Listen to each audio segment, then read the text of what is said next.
अर्जुन ने कहा, हे भगवन, भादो की शुक्ल पक्ष की एकादशी का क्या नाम है तथा उसके व्रत की विधि क्या है? उस एकादशी के व्रत को करने से कौन सा फल मिलता है? हे मधुसूदन, यह सब समझा कर कहिए। भगवान श्री कृष्ण बोले, हे अर्जुन, भादो मास के शुक्ल पक्ष की एकादशी को जयंती एकादशी भी कहते हैं। इस एकादशी की कथा के सुनने मात्र से ही समस्त पापों का नाश हो जाता है और प्राणी स्वर्ग का अधिकारी हो जाता है।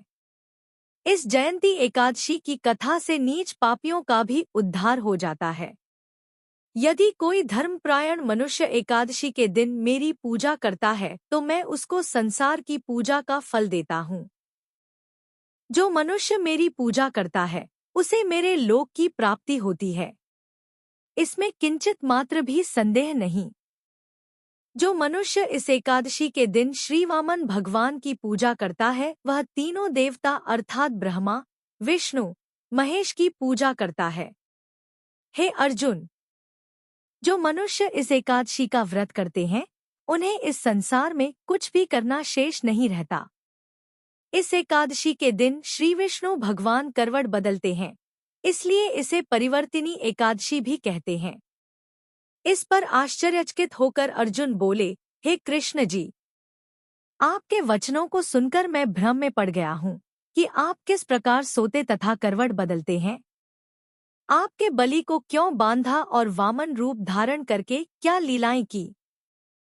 चातुर्मास्य व्रत की विधि क्या है तथा आपके शयन करने पर मनुष्य का क्या कर्तव्य है, सो सब विस्तार पूर्वक कहिए। श्री कृष्ण भगवान बोले, हे अर्जुन, अब तुम पापों को नष्ट करने वाली इस कथा का श्रवण करो। त्रेतायुग में बलि नाम का एक दानव था। वह अत्यंत भक्त, दानी, सत्यवादी तथा ब्राह्मणों की सेवा करने वाला था। वह सदैव यज्ञ, तप आदि किया करता था। अपनी इसी भक्ति के प्रभाव से वह स्वर्ग में इंद्र के स्थान पर राज्य करने लगा। इंद्र तथा अन्य देवता इस बात को सहन न कर सके और भगवान के पास जाकर प्रार्थना करने लगे। अंत में मैंने वामन रूप धारण किया और तेजस्वी ब्राह्मण बालक रूप में राजा बलि को जीता।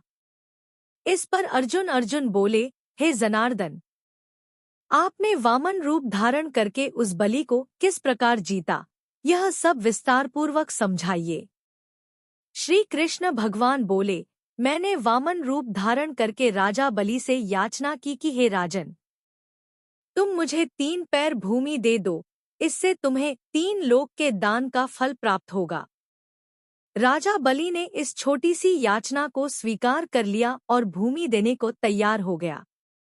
जब उसने मुझे वचन दे दिया तब मैंने अपने आकार को बढ़ाया और भूलोक में पैर, भुवन लोक में जंघा, स्वर्ग लोक में कमर, महरलोक में पेट, जन लोक में हृदय, तप लोक में कंठ और सत्यलोक में मुख रखकर अपने सिर को ऊंचा उठा लिया। उस समय सूर्य, नक्षत्र, इंद्र तथा अन्य देवता मेरी स्तुति करने लगे। उस समय मैंने राजा बलि से पूछा कि हे राजन, अब मैं तीसरा पैर कहाँ रखूं? इतना सुनकर राजा बलि ने अपना सिर नीचा कर लिया। तब मैंने अपना तीसरा पग उसके सिर पर रख दिया और इस प्रकार देवताओं के हित के लिए मैंने अपने उस असुर भक्त को पाताल लोक में पहुंचा दिया। तब वह मुझसे विनती करने लगा। मैंने उससे कहा कि हे बलि, मैं सदैव तुम्हारे पास रहूंगा। भादो के शुक्ल पक्ष की परिवर्तिनी नामक एकादशी के दिन मेरी एक प्रतिमा राजा बलि के पास रहती है और एक क्षीर सागर में शेषनाग पर शयन करती रहती है। इस एकादशी को विष्णु भगवान सोते हुए करवट बदलते हैं। इस दिन त्रिलोकी के नाथ श्री विष्णु भगवान की पूजा की जाती है। इसमें चावल और दही सहित चांदी का दान किया जाता है। इस दिन रात्रि को जागरण करना चाहिए। इस प्रकार व्रत करने से मनुष्य समस्त पापों से मुक्त होकर स्वर्ग लोक को जाता है। वह स्वर्ग लोक में जाकर सदैव चंद्रमा के समान प्रकाशित रहता है। उसको इस लोक तथा परलोक दोनों में यश मिलता है। जो इन पापों को नष्ट करने वाली कथा सुनते हैं उन्हें अश्वमेध यज्ञ का फल मिलता है।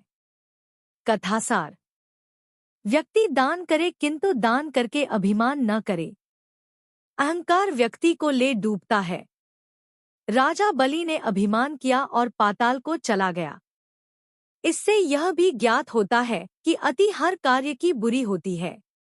इस कथा को सुनने से ही एकादशी का व्रत पूर्ण माना जाता है। प्राचीन समय की बात है, एक परिवार में ननद और भाभी साथ साथ रहा करती थी। ननद का विवाह अभी नहीं हुआ था। वह तुलसी जी के पौधे की बहुत सेवा करती थी, नियम से तुलसी को सींचती और दीपक जलाती थी। लेकिन उसकी भाभी को यह सारी बातें बिल्कुल भी पसंद नहीं थी। जब कभी उसकी भाभी को बहुत ज्यादा गुस्सा आता तब वह अपनी ननद को ताना देते हुए कहती कि जब तुम्हारा विवाह होगा तो मैं इस तुलसी को ही बारातियों को खाने को दूंगी और तुम्हारे दहेज में भी तुलसी ही दूंगी। तुम जब देखो तुलसी की ही सेवा करती रहती हो। कुछ समय बीत जाने पर ननद का विवाह तय हो गया। विवाह के दिन भाभी ने अपने कहे अनुसार बारातियों के सामने तुलसी का वह गमला फोड़ दिया जिसकी सेवा उसकी ननद की करती थी और तुलसी के पत्ते खाने के लिए कहा। तुलसी जी की कृपा से वह फूटा हुआ गमला कई सारे स्वादिष्ट पकवानों में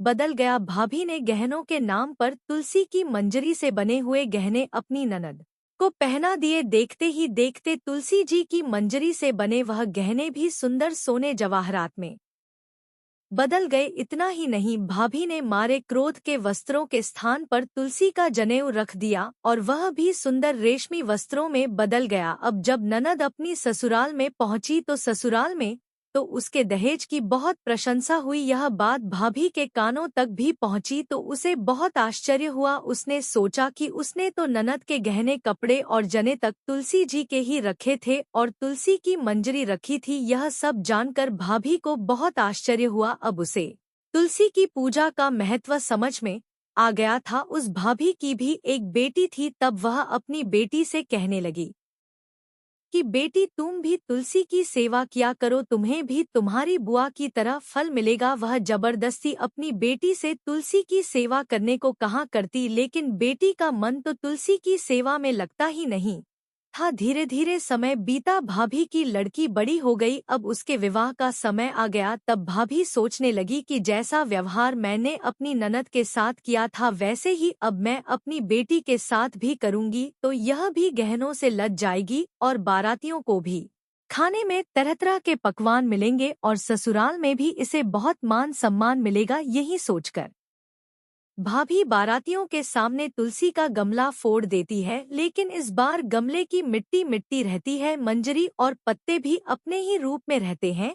जनेऊ ने भी अपना रूप नहीं बदला और जब भाभी ने सभी बारातियों को खाने में तुलसी के पत्ते दिए तो यह देखकर सभी लोग और बाराती भी भाभी की बुराई करने लगे। भाभी ने लालच में आकर अपनी बेटी के दहेज में भी तुलसी के पत्ते और मंजरी आदि रख दिए थे। जब बेटी अपने ससुराल पहुंची तो वहां पर भी उसकी बुराई ही हुई। भाभी गुस्से के मारे कभी भी अपनी ननद को नहीं बुलाती थी। एक दिन भाई ने सोचा कि मेरी पत्नी तो मेरी बहन को बुलाती नहीं है क्यों ना मैं ही अपनी बहन से मिलकर आऊं। यह सोचकर उसने अपनी पत्नी से कहा और कुछ उपहार अपनी बहन के लिए ले जाने की बात कही तो भाभी ने थैले में ज्वार भरकर कह दिया कि यह लो और कुछ नहीं है तुम यही लेकर जाओ। तब भाई बहुत दुखी मन से अपनी बहन के पास चल दिया। रास्ते में वह सोचता रहा कि कोई भाई भला अपनी बहन के घर ज्वार कैसे लेकर जा सकता है। यही सोचकर वह एक गौशाला के पास रुक गया और ज्वार का वह थैला उसने एक गाय के सामने पलट दिया। तभी एक ग्वाले ने यह सब देख लिया। तब वाले ने आकर भाई से कहा कि अरे आप गाय के सामने यह हीरे मोती और सोना क्यों डाल रहे हो, इसे तो घास डालनी होती है। तब भाई ने मुड़कर देखा तो वह हैरान रह गया। फिर भाई ने ग्वाले को सारी बात बताई और धन लेकर खुशी खुशी अपनी बहन के घर चल दिया। दोनों भाई बहन एक दूसरे को देखकर बहुत प्रसन्न हो गए। तब बहन ने तुलसी माता से सच्चे मन से प्रार्थना की कि उसकी भाभी को सद्बुद्धि प्राप्त हो जाए और तुलसी माता की कृपा से उनके घर में सुख समृद्धि और धन के भंडार भर जाए। तब कुछ दिनों के बाद देखते ही देखते भाभी का मन बदल गया और वह अपनी ननद को बहुत मान सम्मान देने लगी और अब वह भी सच्चे मन से तुलसी जी की सेवा करने लगी। तुलसी माता की कृपा से उनके घर में सुख समृद्धि के भंडार भर गए। उनके घर में अब कला क्लेश नहीं होता था और सभी सुख से रहने लगे। प्रेम से बोलिए तुलसी माता की